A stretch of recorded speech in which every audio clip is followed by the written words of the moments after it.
cours des siècles, les médailles ont été utilisées à de nombreuses fins.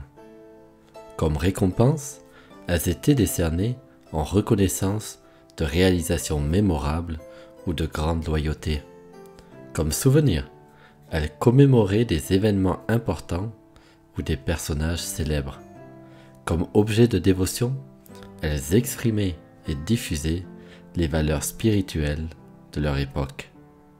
Cette médaille d'or, très rare, a rempli toutes ses fonctions, mais elle a fait bien plus encore. Elle a figé dans le métal une déclaration fracassante qui pendant des siècles a remodelé et bouleversé la société anglaise. Elle fut frappée en 1545 par le roi d'Angleterre Henri VIII et commémore son accession 10 ans plus tôt au titre de chef suprême de l'Église d'Angleterre. Cette médaille, également connue en argent, était destinée à être distribuée comme cadeau diplomatique, affirmant et promulguant le nouveau et prestigieux titre du roi. Mais elle a pu également être remise, probablement par Henri VIII lui-même, comme récompense à un partisan dévoué et loyal, comme le suggèrent certaines de ses caractéristiques. Ce qui est très intéressant, c'est que cet exemplaire est percé, ce qui laisse penser qu'il a pu être fièrement exposé ou porté comme un pendentif par son récipiendaire. Le buste du roi, comme le suggère la position du trou, étant montré en priorité.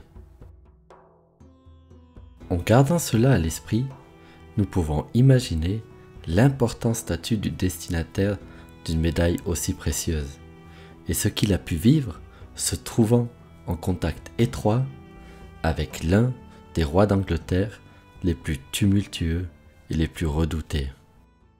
À l'avers, nous pouvons voir le buste du roi, d'âge mûr à droite, portant un bonnet et un manteau richement ornés.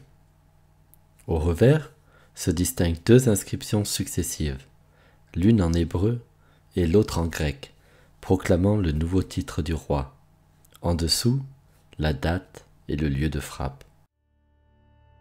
Ce qui est vraiment exceptionnel, c'est que cette médaille d'or n'est connue qu'en 5 exemplaires, parmi lesquels 4 sont conservés dans des musées. Un exemplaire se trouve dans les collections de l'Ashmolean Museum, un autre dans les collections du British Museum de Londres, un autre dans les collections du Hunterian Museum de Glasgow et enfin un dernier exemplaire au National Maritime Museum de Greenwich. En d'autres termes, cette médaille est en quelque sorte unique, car il s'agit, à notre connaissance, du seul exemplaire en or en main privée et disponible sur le marché. Comme nous l'avons déjà mentionné, cette médaille commémore l'accession du roi Henri VIII au titre de chef suprême de l'Église d'Angleterre, une décision qui sonnera le glas d'un demi-millénaire de relations avec le pape et l'Église d'Occident.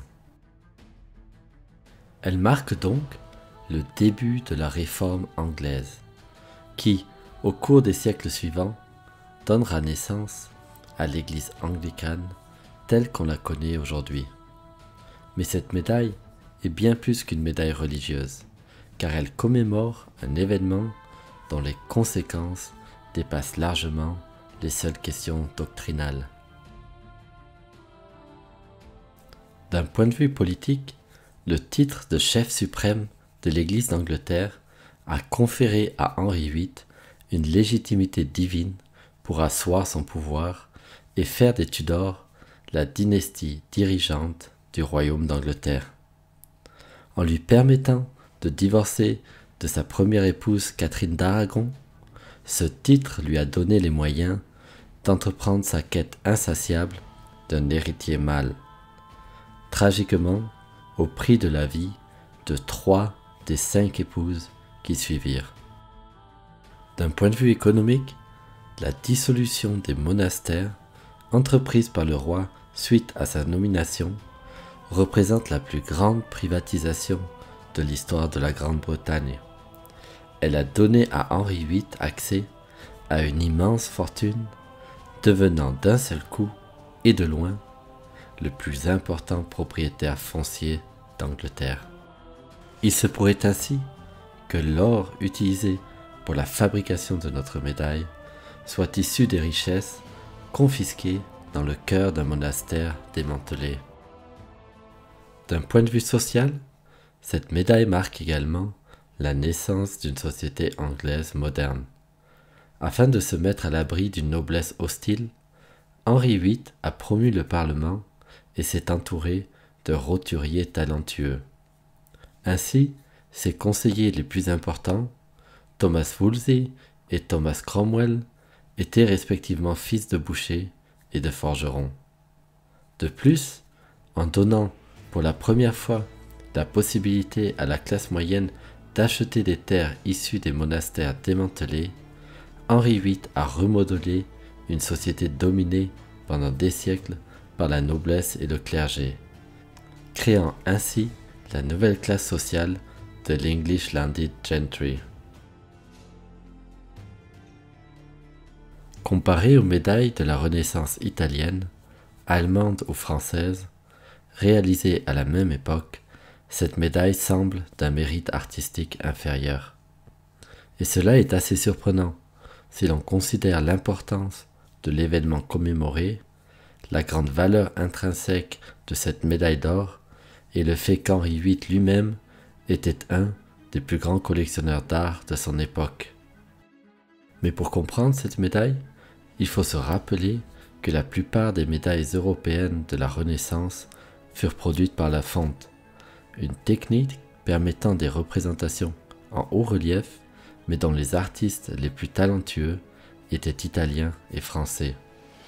Et en raison de l'événement même que cette médaille commémore et des décisions politiques d'Henri VIII, ces artistes étaient hors de portée.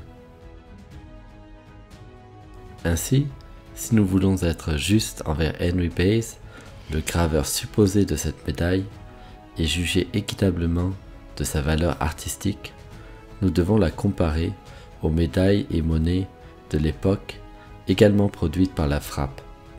Et lorsque nous faisons cela, nous nous rendons compte que cette médaille représentait en réalité un projet très ambitieux. La réalisation, par la seule technologie disponible en Angleterre à l'époque, à savoir la frappe, d'une médaille arborant un portrait de la Renaissance avec ses détails complexes et son haut relief. Le portrait à l'avers est représenté avec un tel réalisme qu'il rappelle au premier coup d'œil les célèbres portraits d'Henri VIII par le peintre Hans Holbein le Jeune. Nous pouvons ainsi imaginer que le graveur se servit d'un des tableaux de Holbein comme modèle pour la réalisation de cette médaille. Bien que moins impressionnant, le revers joue un rôle primordial dans la puissance symbolique de cette médaille.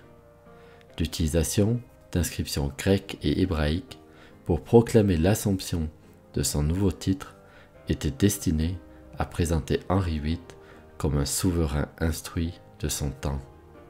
Un temps où le désir d'un retour aux origines des livres saints, l'Ancien Testament symbolisé par l'hébreu et le Nouveau Testament par le grec formaient une clé de voûte de la réforme religieuse en Europe. Cette médaille est considérée comme la première médaille commémorative anglaise jamais frappée. Son poids et sa valeur sont presque 5 fois supérieurs à ceux du Sovereign, la plus grande pièce d'or anglaise frappée à l'époque. Elle constitue également, avec les pièces produites par Henry Bayes, un jalon dans l'iconographie de la monnaie anglaise, marquant la fin d'une tradition vieille de 4 siècles de représentation idéalisée du souverain en roi médiéval. Et ce faisant, elle marque le début de la représentation du roi en monarque moderne au portrait individualisé.